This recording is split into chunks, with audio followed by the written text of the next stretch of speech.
Assalamu alaikum wa rahmatullohi wa barakatuh. Musulmon bауырлар, қалайсыңдар? Амансыңдар ма, достар, қалайсыңдар? Ағайындар, жақсысыңдар ма? Жалпы бүгін, яғни, мысалы бір адам бір нәрсе түсінбей жатса, соған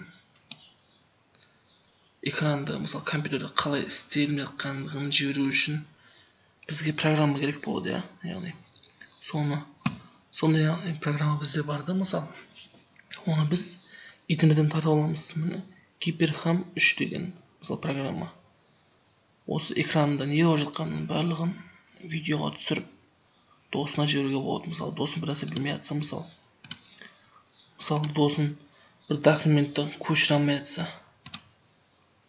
мынау істеп сөзбен жете алмай жатса, яғни видеоға түсіру үшін Гиперхам деген программаны тартып, мына осылай істейсің досым деп жаңа видеоға түсіріп, осылай істейсің, мысалы мындай көшіресің, осылай істейсің деп жіберуге болады.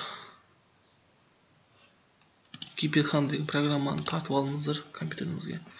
Яғни кез келген адамға керек болады. Экраныңызды видеоға түсіреді. Не болып жатқандығын барлығын түсіруге болады. Сіздермен болған Олжас каналыма жазылып қойыңыздар. Steve.Kazak деген. Ұнаса лайк басып қойыңыздар. Жақсы сау болыңыздар. Келесі кездескенше.